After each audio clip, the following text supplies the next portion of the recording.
Please be seated. Thank you. Please state your name for the record. Spell your first and last names. My name is Thao Nguyen. First name is spelled T, as in Tom, H-A-O. Last name is Nguyen, N-G-U-Y-E-N. Dr. Nguyen, good morning. Let me provide you with some instructions, and these are instructions I give to every witness in every case. The first instruction is to please sit back and relax.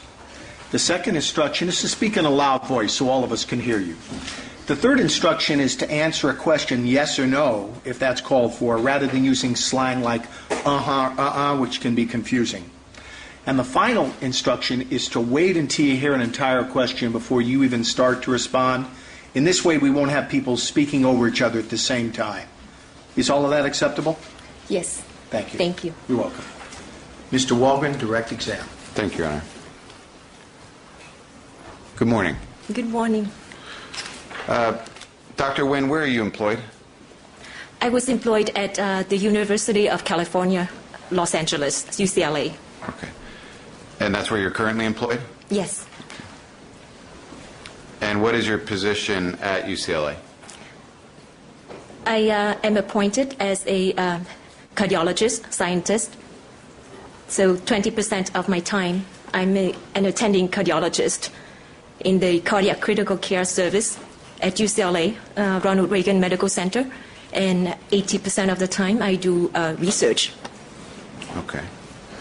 And could you describe for us briefly your educational background that led you to becoming a cardiologist? Starting from... Which college? I went to Case Western Reserve University, finished in 2004. Then I went to the University of Pennsylvania School of Medicine for 2 degrees, 2 trainings under the National Institute of Health Medical Scientist Training Program to be trained in a combined MD, PhD program. I got my PhD in 2002. My thesis work was on the structure and function of an ion channel called voltage-gated sodium channel studies in the heart, in the brain. I'm sorry, I didn't catch Give all that to us again. It's a little bit to comprehend. Could you repeat the focus? The focus of my thesis work is on the structure and function of a voltage-gated ion channel called the sodium channel. And this sodium channel is very important in electrical activity in the brain, in the heart, in the muscles. Okay. Then I got my, I finished my MD. I went on to do internship and residency at the Johns Hopkins Medical Institutions under the Osler Residency Training Program. I finished in 2007. Then I went to UCLA for 2 fellowships, a cardiology fellowship for 2 years, starting from 2007, and a postdoctoral research fellowship under the UCLA Specialty Training and Advanced Research Program in 2011. And so starting July the 1st, 2011, that was my faculty appointment. Okay.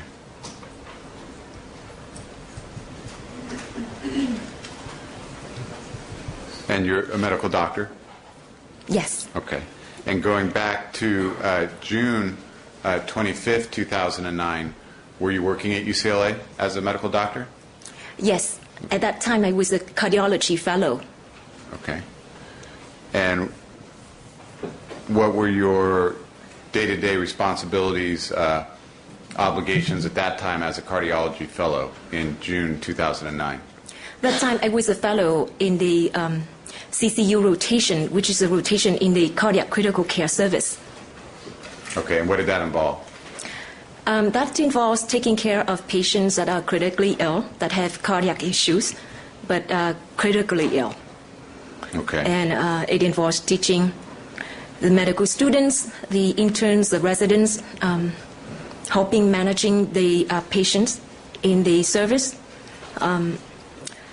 Supervising me was an attending cardiologist, Dr. Daniel Cruz. Okay. And on June 25th, 2009, were you called into the trauma room or the emergency room regarding the decedent, in this case, Michael Jackson? Yes. Okay. And do you recall how it was that you were called in to go to the trauma room at that time? I received a page saying that the emergency team would like to request some assistance regarding a VIP patient named Michael Jackson. Okay. And did you then go down to the trauma room? I ran down, yes. And was Dr. Cooper, the attending emergency room doctor, on scene? Yes. And when you went down to where Michael Jackson was being treated, did you see somebody who you see in court here today? Yes. I saw Dr. Murray. Okay. Pointing to and identifying the defendant, Dr. Murray. Thank you, Your Honor. And were you introduced to Dr. Murray, or how did it come to be that you saw him in the room? Dr. Cooper immediately introduced me to Dr. Murray as she saw me coming into the trauma room. Okay. And did you approach Dr. Murray at that time and speak with him? Yes, that was the first thing I did when I came down there after talking to Dr. Cooper. And what was your purpose in approaching Dr. Murray and talking to him at that time? My goal is to assess what was going on. I saw that the code was being run, and just to get a overall assessment of what was going on. Okay. And were you aware at that time that Dr. Murray had introduced himself as Michael Jackson's personal physician? Yes, he did. And did he relay that to you personally as well? Yes, he introduced himself to me as the private physician for Mr. Jackson. And did you ask him at that time, ask Dr. Murray, what had happened? Yes, I did. And what did he say? And he said that Mr. Jackson had been very tired. He was preparing for a concert tour in England and had been asking for some medications to help him go to sleep. Okay. And did you specifically ask Dr. Murray then what he had given Michael Jackson? I did. He replied 4 milligram Ativan IV, meaning intravenously. Okay. And Ativan is another name for lorazepam? Exactly.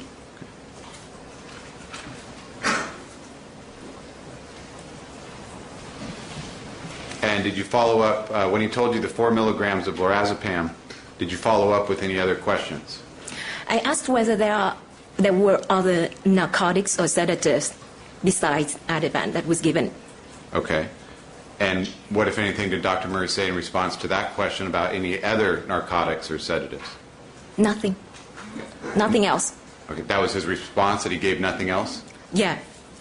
In that idea, like no other drugs. Okay. None. But, I mean, he answered your question, and his answer was that he had not given any other drugs? Yes. Okay. What, if anything, did you ask next? I asked him what happened next. Okay. He replied that after giving the medication, I asked him when was the time that the Ativan was given. He could not remember the time. He said he didn't know. Then I asked him what happened next. He said he left, but when he returned, he saw that the patient was not breathing. Okay. I asked him what time was that. He did not know either. So he told you that he found the patient not breathing, correct? Yes, correct. And you asked him at what time that was that he found the patient not breathing, and he wasn't able to tell you? No, he was not able to tell me. And I asked him from the time that he found that the patient was down, what was the time that EMS or the 911 was called. And he couldn't remember that either. He said he did not have any concept of time. He did not have a watch.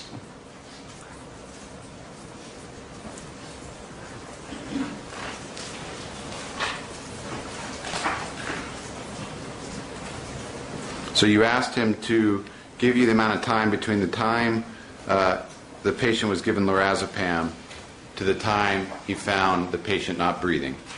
Yes. Is that right? Mm-hmm. Is that yes? Yes. Okay, and he was not able to answer that question? He was not able to answer the time or an approximation of the time interval. Okay. And then you asked him to give an estimate between the time found not breathing and the time that he called, that 911 was called, and he was not able to answer that, correct? Correct.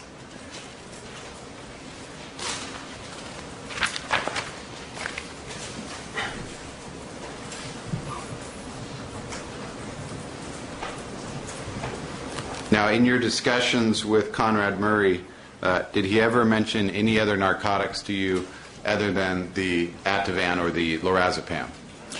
No, I specifically asked, and his reply was negative. Okay. And he never mentioned propofol to you? Absolutely not. At some point, Negative, please. did Dr. Murray ever mention the agent propofol to you? He did not mention that agent to me. Okay. Now, at some point, with your involvement in the emergency room, did you or were you involved with a balloon pump? Yes. So after receiving the answers from Dr. Murray, I called and discussed the situation with my attending, Dr. Cruz, at the time. Okay. And Dr. Cruz came down to the emergency room and met with Dr. Murray. Dr. Murray told him that Dr. Murray found a pulse. Neither Dr. Cruz or I could find a pulse. Given the situation, Dr. Murray did ask me one thing, and he repeated the same request to Dr. Cruz, that we not give up easily and try to save Mr. Michael Jackson's life. Is that what you're trying to do? Yes. From the brief conversation with Dr. Murray, I have a couple of concerns. I could see that Dr. Cooper's team had already been running the code. Mr. Jackson was under ventilatory support at the time. But in Dr. Murray's mind, if we call it quit at that time, it would be giving up easily. And who, let me stop you there for a moment. So who first raised the request for the balloon pump? Nobody raised the request exactly for the balloon pump. It was just, that's the next thing to do if we have to proceed. Had it been under a better circumstance and